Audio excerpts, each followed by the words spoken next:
اتنی محبت تھی, آپ نے آگے بڑھ کر مقابلہ کیا اور قانونی جنگ لڑی. آپ جب عدالت میں تھے تو آپ کو ہارٹ اٹیک آیا, آپ کی طبیعت خراب ہو گئی, آپ گر پڑے. آپ کے قوم کا جو جذبہ تھا آپ میں, آپ کے ایک ہاتھ میں وہی انجمن کے دستاویزات تھے. ایسے محبت رکھنے والوں کی اولاد میں سے ایک ہے شہباز علی خان امجد. آپ اپنا ووٹ ان کے حق میں استعمال کیجئے اور ان کو انجمن کا صدر بنائیے. اب میں آگے بڑھتا ہوا آپ کو اور کچھ سنانا چاہتا ہوں. انجمن کی ایک تاریخ ہے.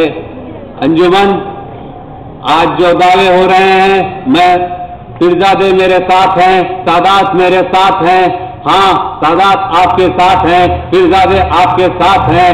ارے آپ نے چند مہینوں پہلے ایک ایسا واقعہ کر دیا, اب پھر کیا صورت لے کر آپ بولتے ہیں کہ پورے سادات میرے ساتھ ہیں. انجمن پہ ایک ملگی تھی, اس ملگی کے لیے آپ نے ایک سادات گھرانے کے ایک تاریخ دنیا کے فرزند سے آپ نے ایڈوانس رقم لی.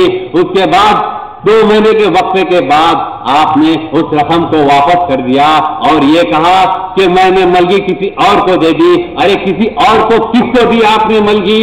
کس کو دی بتائیے؟ وہ جو مدینہ میڈیکل ہے ان کو ملگی دی. آپ نے ایک تاریخ دنیا کے فرزند کو نظر انداز کر دیا. ارے کیا وجہ تھی؟ اور آپ ایسا کیوں بولتے ہو کہ میں پیرزادوں کے ساتھ ہوں؟ ارے آپ ایک تفرقہ پیدا کرنا چاہ رہے ہو. اللہ نے چاہا تو سارے پیرزادے, سارے پٹھان پورے ایک ہو کر جناب شہباز علی خان امجد کو کامیاب کریں گے انشاءاللہ. وہ دن دور نہیں ہے, اب تھوڑا ہی وقت ہے. 11 دسمبر کتنی دور ہے میرے بھائی؟ اللہ دلوں کو کھیلنے والا ہے. ارے آج اس الیکشن کو ایک سیاسی الیکشن کر دیا گیا ہے. ارے اس میں پیسے خرچہ کیے جا رہے ہیں جتنا کہ ایک کاؤنسلر کی سیٹ کے لیے پیسے خرچہ کیے جاتے ہیں. ارے کیا وجہ ہے جو آج موبائل بانٹے جا رہے ہیں؟ ارے کیا وجہ ہے جو آج ایک ایک آدمی کو 5 سے 10 ہزار روپے میں خریدا جا رہا ہے؟ ارے سننے میں تو یہ آ رہا ہے ایک شخص کو 1.5 لاکھ روپے کا آفر دیا گیا. ارے کیوں ضرورت پڑ گئی بھائی؟ ارے کیوں ضرورت پڑ گئی آپ کو اتنا پیسہ خرچہ کرنے کی؟ اگر آپ قوم کا جذبہ رکھتے, اگر آپ قوم کی صحیح خدمت کرتے تو آپ کو 1 روپیہ خرچہ کرنا نہیں پڑتا صدر صاحب. ارے کیا وجہ ہے جو آج آپ پیسہ خرچہ کر رہے ہو؟ اس کے آگے میں اور کیا کہوں؟ ارے کچھ میرے دل میں اتنا درد ہے. میں جو میں آج جو الفاظ کہہ رہا ہوں, اللہ کا حبیب گواہ ہے, ایک الفاظ اس میں سے جھوٹ نہیں ہے. اپنی تقریر کو آگے بڑھاتا ہوا آگے بڑھوں. میں نے پرسوں بھی نئی سڑک پہ اس قصے کو دہرایا ہے. کچھ دن پہلے یعنی کہ 6 مہینے سے 8 مہینہ وقفہ پہلے مجھے ایک فون آیا اور کہنے لگے کہ فرا اسکول میں کچھ بچے ہیں جن کی فیس نہیں ہے, وہ لوگ کو ایگزام میں نہیں چھوڑا جا رہا ہے, آپ کچھ کیجئے. تو میں سیدھا فرا اسکول گیا. جیسے ہی میں فرا اسکول گیا, میں سیڑھی چڑھتے ہی جب دیکھا آفس کے سامنے 15 سے 20 بچیاں ہیں, جو ہے تو اس میں 5-6 بچیاں ہوش و آواز والی بچیاں, بڑی بچیاں تھیں. جیسے ہی میری نظر پڑی ان لوگوں نے اپنی نظر نیچے کر لی, وہ لوگوں نے شرمندگی محسوس کر لی. جیسے ہی میں آفس میں اندر گیا تو میں نے کہا ان لوگوں کو کیوں یہاں پر باہر کھڑا دیا گیا ہے؟ تو مجھے جواب یہ ملا کہ ان لوگوں کی فیس باقی نہیں ہے. تو میں نے کہا بھائی آپ ان کو اندر جانے دیجئے, انشاءاللہ میں کچھ انتظام کروں گا. میں ہمارے صدر محترم کو فون کیا. صدر محترم نے کہا کہ میں کچھ پیسے بھیجاتا ہوں اظہر کے ہاتھ سے, آپ ان کی فیس لے لیجئے. اس کے بعد جو ہے تو انہوں نے کہا صدر, انہوں تو بول دیے آپ کس کو چھوڑائیں گے. میں بولا ان بچوں کو اندر بھیج دیجئے آپ. تو کہنے لگے کہ مجھے آپ صدر محترم سے بات کیجئے. میں نے صدر محترم کو فون کیا. ارے میں قوم کے صدر کو فون کر رہا تھا. میں اتنے آرام سے اور اتنی عزت کے ساتھ مخاطب ہوا. میں نے کہا السلام علیکم صدر صاحب, میں سید عثمان اظہر مخصوصی بات کر رہا ہوں. مجھ سے جواب واپس یہ آیا, جی بولیے کیا بات ہے.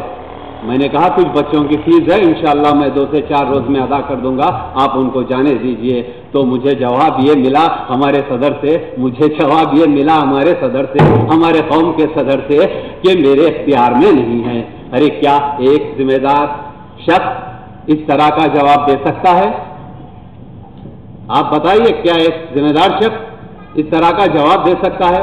جیسے ہی میں نے جواب سنا میں نے فون رکھ دیا اور وہاں پہ جو ذمہ دار تھے میں نے ان سے کہا کہ دیکھیے بھائی آپ ان سے عاجزی کی منت کی ان بچوں کو تو میں چھڑا دیا. صدر صاحب وہ جواب اس لیے دیا صدر صاحب کیونکہ انجمن پر ایک تصویر لگی تھی کچھ دن پہلے جشن میلاد النبی کی بینر لگا تھا سارا عالم کے مسلمان جشن منا رہے تھے تو ایک لڑکے نے آ کر کہا اظہر بھائی آپ کی اور جناب شہباز علی خان صاحب کی تصویر میں لگانا چاہتا ہوں. تو شہباز علی خان صاحب نے کہا اس سے اچھی اور کیا بات ہے آپ لگاؤ آپ بالکل لگا سکتے ہو. تو وہ تصویر جو تھی وہ ہمارے صدر صاحب کو آپ کا چہرہ ناگوارا گزر رہا تھا. اس کے بعد اس پہ میری بھی تصویر تھی. یہ وجہ تھی جو صدر صاحب نے نہیں کہا میرے اختیار میں نہیں ہے. یہ جواب ہمارے صدر کا جواب تھا. اب آپ بولیے کیا ہم ایسے صدر کو چنیں گے؟ کیا ہمارا صدر ایسا ہونا چاہیے؟